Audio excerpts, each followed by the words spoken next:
Hi, boys and girls. Today we're going to be talking about frog habitats. So, what is a habitat? Well, a habitat is a place that provides food and shelter for an animal. And one thing to know is that frogs are amphibians, which means that they can live on land and in water. So the habitat for a frog must be near land and near water. And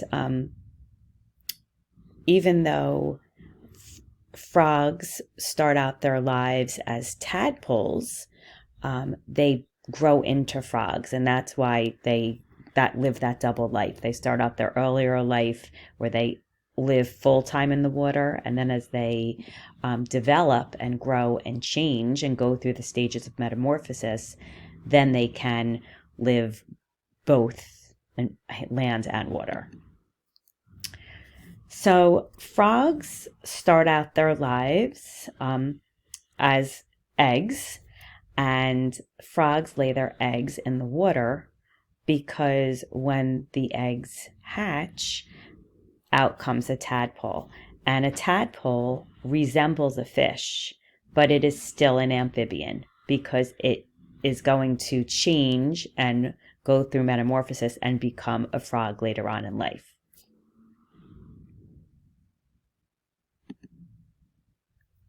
So where do frogs live? Well, they can live all over the world, as you can see by this map. Everything that is shaded in orange, these are all the continents, and they can survive in every continent that is shaded here in orange. The only place that they can't live is Antarctica because it is too cold for them. And they can live anywhere where there's fresh water. Most of the species of frogs live in the rainforest, and there are thousands of different species of frogs. So frogs need to live in fresh water. So they can't live in salt water like in the ocean. An ocean is salt water. They must live near fresh water, which would be ponds, rivers, lakes, creeks, could be streams, marshes. Those are all examples of fresh water. So frogs, tadpoles can survive in any of these freshwater sources. These are some photographs of some of these freshwater sources that we just talked about on the previous slide. So this is a photograph of a pond. Next to it over here is a river. We have under here we have a lake, and here we have a stream or a creek. So tadpoles and frogs, you would find them in any of these places. So a habitat provides shelter, which keeps an animal safe in different types of weather. It also keeps them safe, a place where they can hide and camouflage themselves from predators. And it also has to provide the right food sources for them. So tadpoles, we know, have gills. They don't develop lungs until later on in life. So they only live in the water.